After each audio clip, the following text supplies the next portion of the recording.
안녕하십니까. 혼란한 정치 시사 이슈를 술술 풀어보는 송국근 혼술이 보내드리는 조간 딱풀 1월 6일 금요일에 인사드립니다. 오늘은 조간신문의 정치면에 나온 기사를 바탕으로 해서 지금 두 가지 궁금증을 한번 짚어보겠습니다. 하나는 국민의힘 전당대회 이야기입니다. 권성동 의원이 어제 전격적으로 불출마를 선언을 했죠. 그리고 김기현 의원에게 지금 이 힘이 모아지는 그런 양상인데 왜 그런 김기현에게 쏠릴까? 친윤의 지지가 김기현에게 쏠릴까? 그 문제 하나. 그리고 또 하나는 민주당 이재명 대표는 왜 이렇게까지 검찰 소환에 응하지 않고 버틸까? 자, 그 문제를 과거 이해창 전 총재의 사례와 비교해서 설명을 드리겠습니다.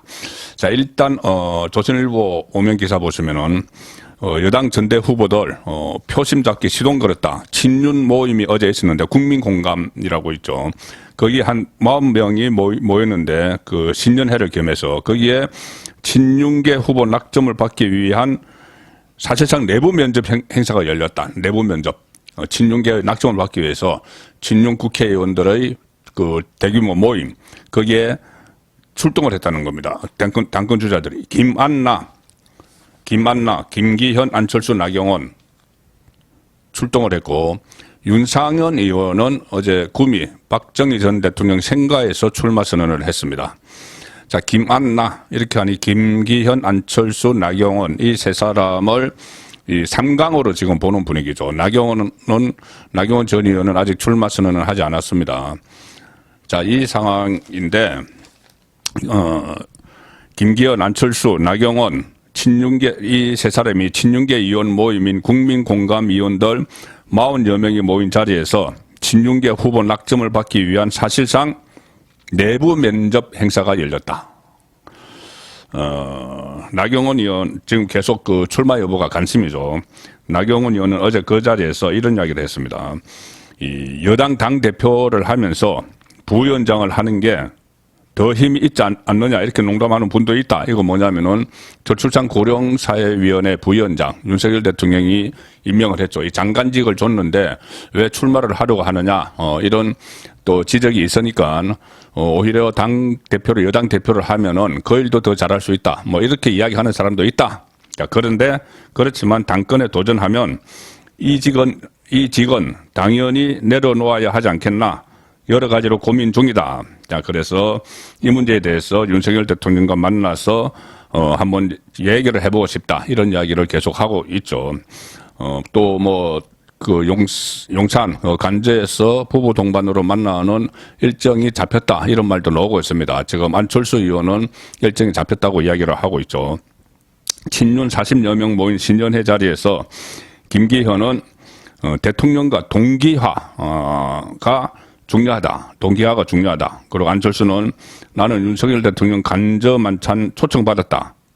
나경원 전 의원은 대표 출마 요구에 있어서 고민 중이다. 자, 이런 이야기를 했다는 겁니다. 세계일보 보시면은 권성동 전격 전대 불출마. 그래서 친윤 주자간 교통정리 수순에 들어갔다.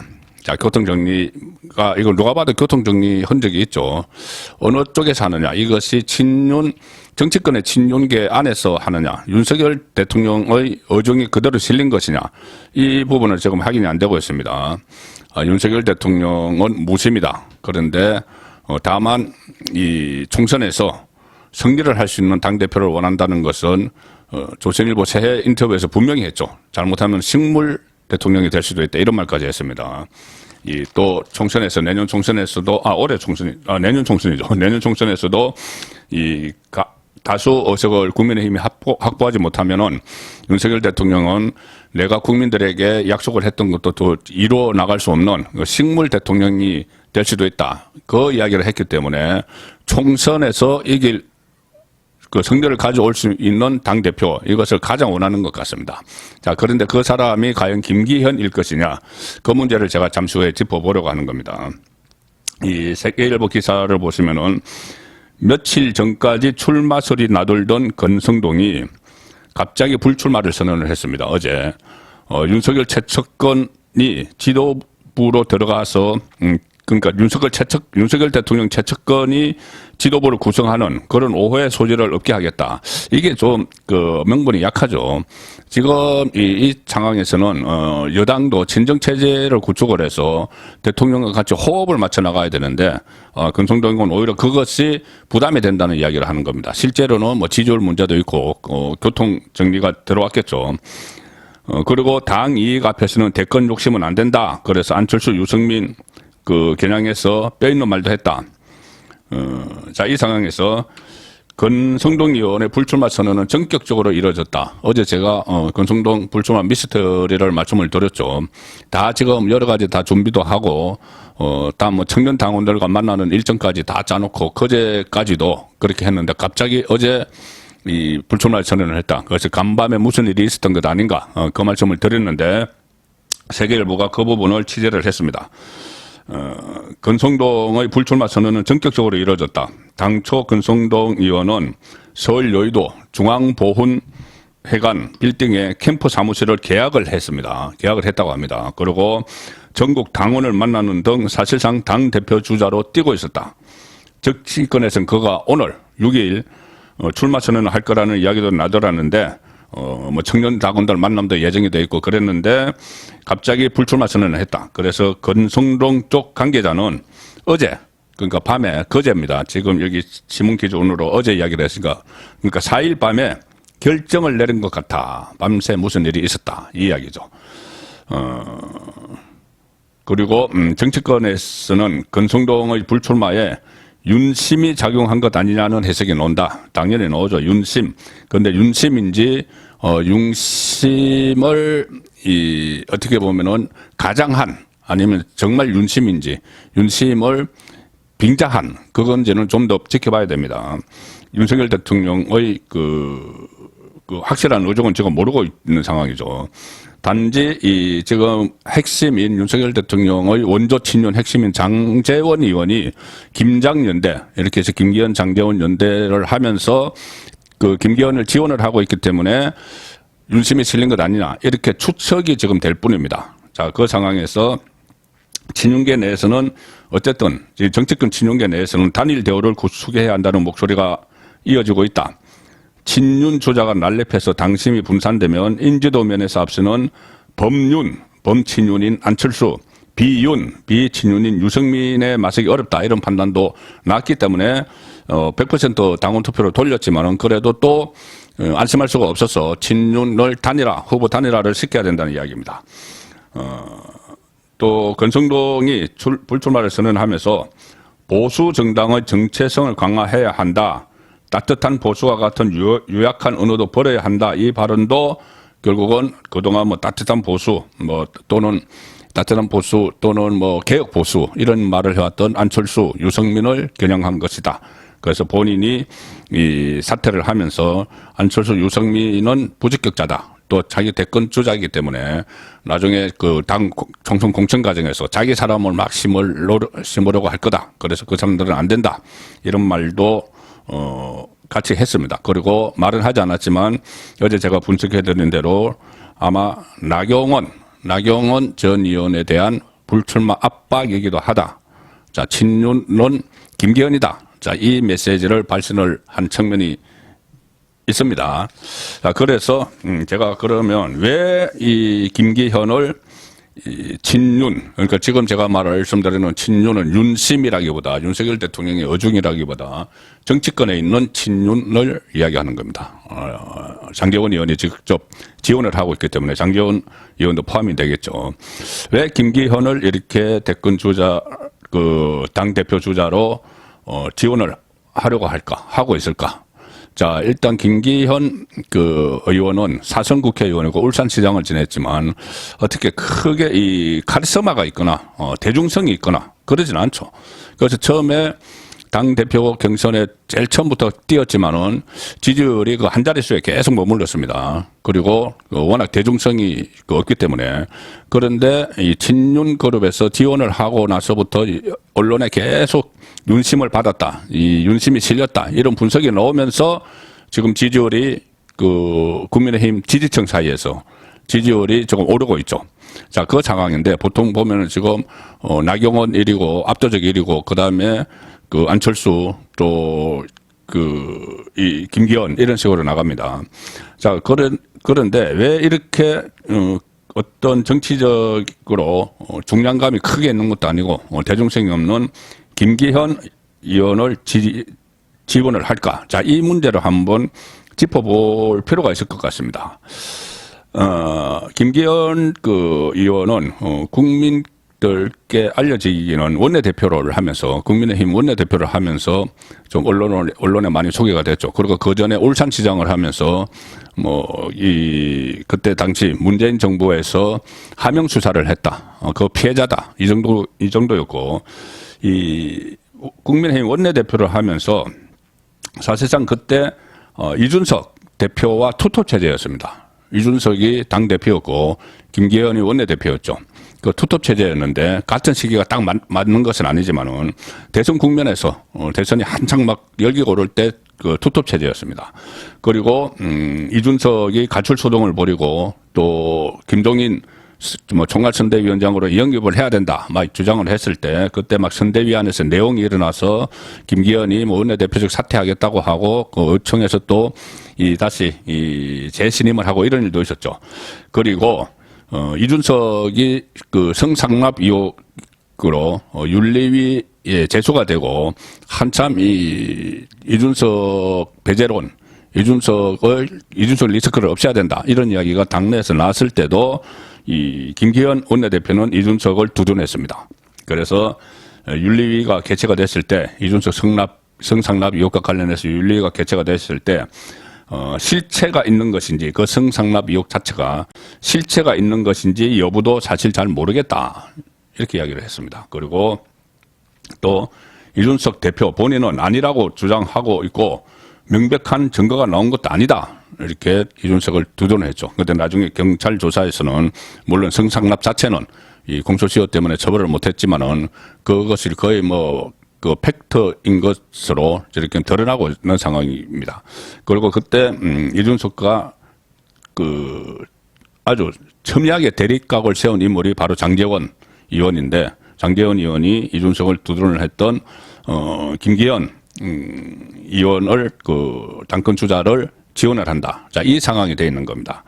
자, 그래서 사실 다음 당 대표, 국민의힘 대표 역할은 아주 막중합니다. 제가 좀 전에 말씀드렸다시피 윤석열 대통령도 식물 대통령이 되지 않기 위해서는 총선에서 이겨야 된다. 그래서 총선에서 이길 수 있는 당 대표가 필요하다, 이런 이야기까지 할 정도로 막강한 상당히 엄중한 그 위치가 되는데, 자기 당 대표가 과연 김기현 의원이 그런 역할을 수행할 수 있을까? 당 대표가 된다면, 그런 의문이 여권 안에서도 지금 많이 나오고 있습니다.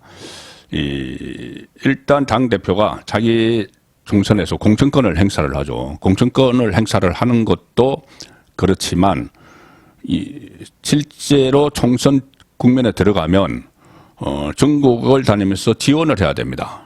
그런데 김기현 의원의 인지도, 대중성, 이것으로 과연 여당 대표로서 각 전국의 후보들을 지원을 하는, 지원 유세를 다니는 그런 역할을 할 수가 있을까? 총선은 거의 인물 대결이기보다는 세력, 그러니까 정당 대결이죠. 정당 대결이면 당 대표의 역할이 상당히 중요한데, 공천 과정에서도 그렇고 총선 과정에서도 그렇습니다. 그런데 과연 적임자일까? 자, 그런 의문이 지금 많이 나오고 있습니다. 실제로 지금까지 사선을 했지만은 뚜렷한 정치적 행적을 보인 게 없기 때문에, 또 대중성도 없기 때문에, 실제로 여론조사에서도 초반에 아주 조조하게 나왔기 때문에 그런 의문들이 있는 것이죠. 자, 그런데 왜 그렇다면은 김기현을 이렇게 지원을 할까? 그래서 여의도 정가에서 나오는 이야기는 아마 마코에서 김기현 당 대표를 마코에서 이렇게 통제를 하고 조정을 할 수 있는 그런 세력이 지금 등장하고 있는 것 아닌가, 그런 분석이 나옵니다. 다른 공천권을 행사를 해도 실제로 그 공천을 좌지우지하는 세력은 따로 있을 수 있다, 그런 분석이 지금 여의도 정가에서 나오는 것이죠. 그래서 그 세력이 권성동 의원을 결국 그 주저앉혔다. 보이지 않는 세력이 있다. 그리고 그 세력이 공천을 좌지우지할 가능성이 있다. 김기현에게 당권을 지어주고 또 다른 그 정치적 목적을 이루려는 그런 세력이 있다. 이런 분석이 나오는 것입니다. 그렇게 되면은 또 공천 관련해서 또 공천 파동이 또 일어날 소지도 있다. 그래서 뭐 사천 논란, 어떤 보이지 않는 손의 공천 개입 이런 문제까지 지금 위험성을 내포하고 있다는 관측이 여의도 정가에서 나오고 있습니다. 이게 현실화될지는 좀 더 두고 봐야 되겠고 그 전에 김기현 의원이 과연 당권을 잡을지도 지금은 불확실한 상황입니다. 지금 나경원 전 의원 여전히 국민의힘 지지층에서 압도적인 1위를 하고 있기 때문에 나경원 전 의원이 윤석열 대통령과 어떤 그 조율이 잘 돼서 조율을 해야 된다는 건 당 대표로 뭐 지원을 한다는 게 아니고 윤석열 대통령이 임명한 두 자리 기후환경대사와 저출산 고령화 부위원장 이 두 자리에 대한 역할을 윤석열 대통령이 맡겼는데 그것을 조기에 접고 당대표로 나가는 이 문제를 그 논의가 필요하다는 그 이야기입니다. 나경원 전 의원도 그렇게 이야기를 하고 있죠. 자, 그래서 어쨌든 김기현이 당대표가 된다. 뭐 이 가능성도 지금은 그다지 크지 않은 것으로 보이기 때문에 좀 섣불리 이야기하긴 그렇지만 이 김기현을 그 특정 세력에서 지원하는 속도선 제가 지금 말씀드린 그런 목적이 있지 않을까 그런 생각이 들어서 분석을 해드렸습니다. 민주당 같은 경우는 또 공천권은 어떻게 될까 이 부분도 관심이죠. 이재명 대표가 그대로 지금 임기대로 쭉 하면 이재명 대표가 공천권을 쥐게 되지만 낙마할 가능성이 상당히 높다. 그런데 제가 오늘 소개해 드리려고 하는 것은 이재명에서 그 보호막이 막 걷어지고 있다. 그러니까 호남 민심, 그 민주당 텃밭인 호남 민심도 흔들리고 있다. 그런 이야기도 나왔고 또 친명계 좌장 정성호 의원까지 이재명 대표 개인이 사법적인 책임을 져야 된다. 이런 이야기도 하고 있죠. 그런데 오늘 중앙일보 기사 보시면은 이런 표현이 나옵니다. 정치권 일각에서는 이재명 대표를 2003년 12월 이해창 전 한나라당 총재의 모습과 비교를 한다. 자, 이 기사는 중앙일보 친명계 좌장 정성호까지 이재명 대표 개인이 사법적 책임져야 된다. 이런 이야기를 했다는 그 개인이 져야 된다. 이 연장선상의 이야기입니다. 이걸 왜 당까지 다 끌어들이냐. 이재명 당신의 문제 아니냐. 이것을 친명계의 좌장인 정성호 의원까지 이야기를 한 겁니다. 그래서 중앙일보에서는 이재명 대표가 2003년 12월 이해창 전 한나라당 총재의 모습과 비교를 하기도 한다. 정치권에서는. 당시 이해창은 불법 대선 자금 수사 국면에서 검찰의 출석 요구가 없었는데도 지금 이재명은 출석 요구를 거부를 하고 있습니다. 없었는데도 이렇게 이야기했습니다. 대선 후보이자 최종 책임자인 제가 처벌받는 것이 마땅하다. 이해창. 제가 이 모든 짐을 짊어지고 감옥에 가겠다. 이렇게 자진 출석해서 검찰 조사를 받았습니다. 지금 이재명과는 완전히 다른 그 행동이죠. 반면에 이재명 대표는 지난 4일 최고위원회의에서 개인 차원 기자가 개인 차원으로 사법 리스크에 대응해야 한다는 지적을 어떻게 생각하느냐. 정성호까지도 그렇게 이야기를 하고 있죠. 개인 차원으로 대응을 해야 된다. 이해창처럼 이렇게 물었을 때 이재명은 이렇게 이야기합니다. 이미 기존에 답한 것이 있기 때문에 그걸로 대신하겠다. 그럼 기존에 답한 것이 뭐냐? 왜 개인 차원으로 대응을 하지 않고 당을 끌어들이느냐? 이 문제에 대해서 이재명은 이렇게 이야기했죠. 개인에 대한 공격인지 검찰의 수사가 개인에 대한 공격인지 당에 대한 공격인지 판단이 서로 다를 수 있다. 당에 대한 공격일 본인은 이것을 야당 파괴라고 생각을 한다는 이야기죠. 본인에 대한 공격이 아니고 야당 파괴라고 생각을 한다는 그렇게 이 당을 동원을 해서 방어막을 치는 겁니다. 자, 이해창 사건은 2002년 대선 국면에서 일명 그 차떼기 사건이었죠. 차떼기 사건. 대선 자금을 대기업들이 모아서 800억 원을 이 트럭에 실어서 트럭 통째로 그냥 그 캠프에 갖다 줬습니다. 자, 그것이 논란이 2003년에 논란이 되니까 대선 끝나고 2003년에 논란이 되니까 이해창 총재가 그렇게 이야기한 거죠. 다 내 책임이다. 내가 처벌받겠다. 내가 검찰에 가겠다 해서 검찰에 직접 가서 자진 출두해서 설명을 했는데 자, 결과가 어떻게 됐느냐. 기소도 안 됐습니다. 그때 당시 이해창 총재는 기소도 안 됐습니다. 본인이 스스로 검찰에 가서 재발로 갔는데 대신에 그 최측근, 이해창의 최측근이었죠. 서종호 변호사를 비롯해서 정치인 32명, 기업인 2명이 사법 처리를 받았고 이해창 총재는 기소조차 되지 않았습니다.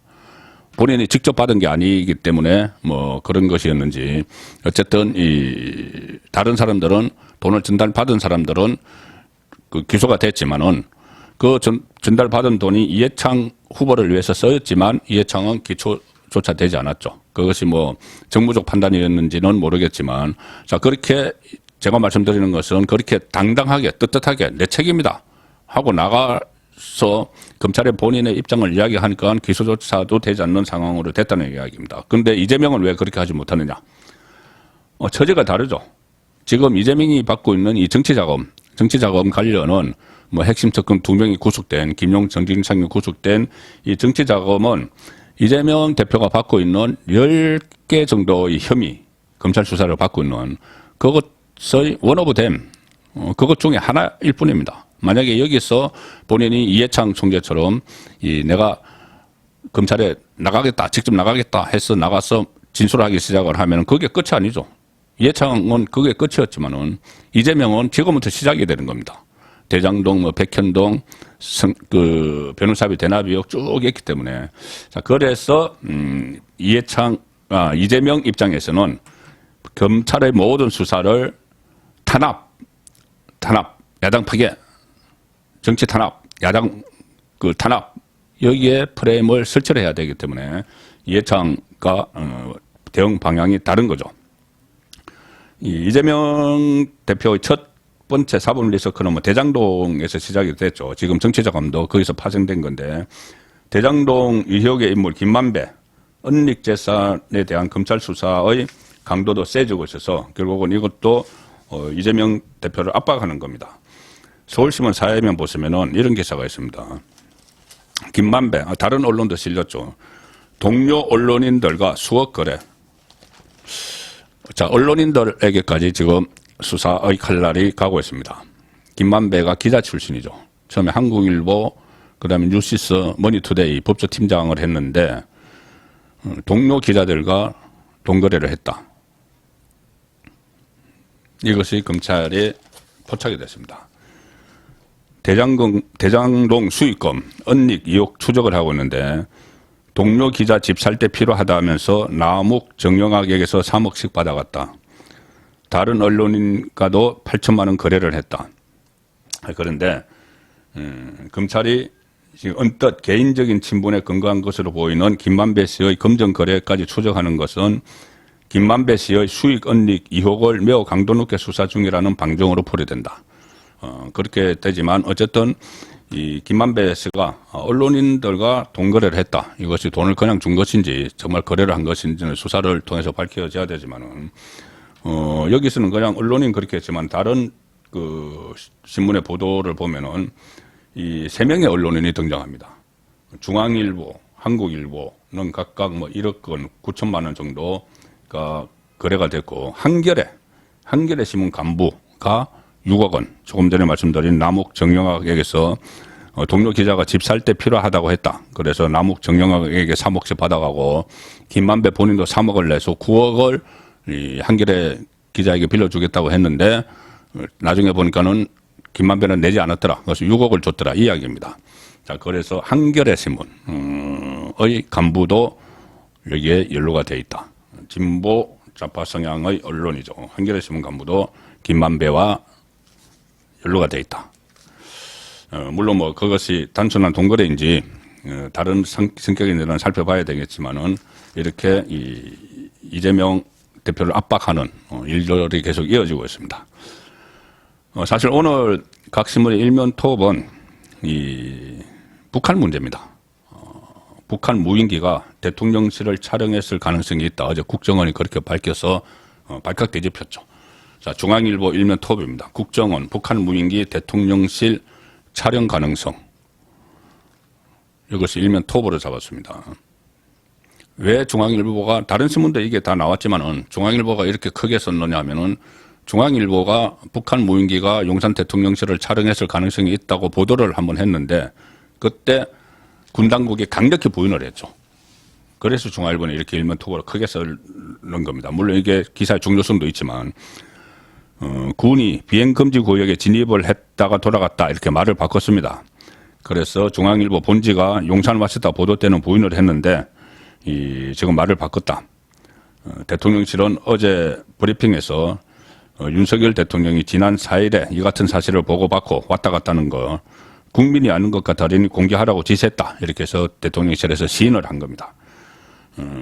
대통령실은 그 한미연합사 부사령관 사성장군 출신인 김병주 민주당 의원이 합참에서 보고받은 비행 궤적을 토대로 이 북한 무인기가 남산 일대까지 침범했을 가능성을 야당 의원 김병주 의원이 그 주장을 했죠. 가능성을 주장을 했는데 그것이 윤석열 대통령에게 보고되기 이전입니다. 그러면은 김병주 야당 의원 군 출신 야당 의원 김병주는 어디서 그런 제보를 받았을까? 당시 합참도 국방부도 모르는 내용이었는데, 자, 그래서 자료 출처에 대해서도 의문을 품고 있다. 대통령실이 그렇게 의문을 품고 있다는 겁니다. 과연 군 안에, 군 내부에서 누군가가 줬지 않느냐? 야당 의원인, 군 출신 야당 의원에게. 자, 그렇게 됐다면은 대통령에게 보고가 되기도 전에 이 중대한 이것을 외부로 민주당, 야당으로 흘러갔다. 그러면은 군 내부에서 어떤 정부에 좀 반대되는 그런 세력이 있다는 것을 의미를 하는 것이죠. 자, 그래서 이 문제는 상당히 커지고 있는데 경향신문 좌파성향, 진보 좌파성향 언론이죠. 군 북무인기 대응 총체적 무능. 자, 이렇게 제목을 벗고 있고 이 한겨레 신문도 용산 한을 뚫리고도 안전 이상무라는 군. 이렇게 대대적으로 지금 보도를 하고 있습니다. 조선일보는 삼면 기사에서 세 가지 의문점을 제기합니다. 첫 번째는 북한 무인기가 대통령실을 촬영을 했느냐. 근데 합참은 못 찍었을 거다. 군은 못 찍었을 거다. 근데 국정원에서는 찍고 돌아갔다. 서로 반대되는 이야기를 하는데 대통령실은 국정원의 보고를 받아들였던 것 같습니다. 가능성이 있다. 국정원은. 이것이 첫 번째 의문이고 두 번째는 8일간 금지구역 침투를 했는데 금지구역 침투가 됐는데 8일 동안 왜 몰랐느냐. 군은 이렇게 이야기합니다. 탐지가 됐지만 새떼 등으로 여겼다. 그래서 비상 상황 중인데 안일한 대응이다. 이렇게 논란이 일어나고 있고 세 번째 의혹은 말씀드린 야당 의원은 어떻게 먼저 알았을까? 대통령실에서는 자료 입수 과정에 의심이 된다. 그런데 그 야당 의원실에서는 김병주 의원실에서는 김병주 의원은 아니 그거 30분 투자하면은 유추할 수 있다. 이렇게 이야기를 합니다. 어디서 건네받은 게 아니고 30분 투자하면 유추할 수 있는 걸 군은 왜 유추조차 하지 못했을까? 그럼 그런 의문이 또 낳는 거죠.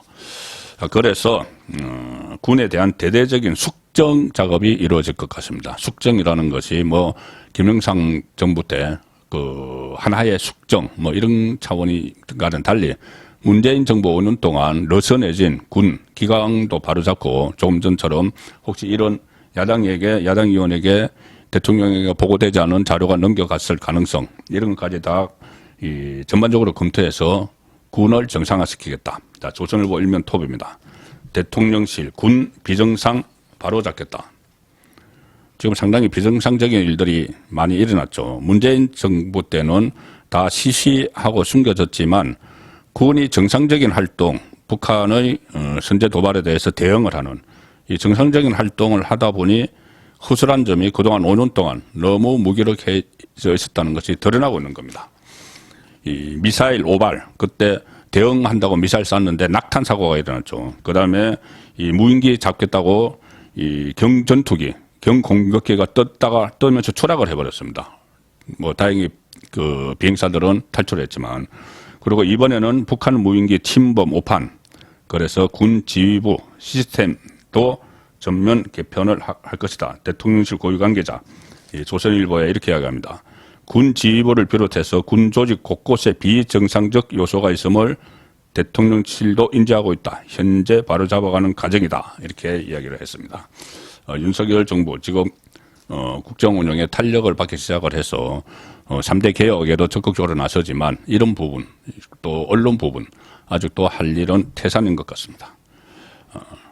1월 6일 보내드린 조간딱풀이었습니다.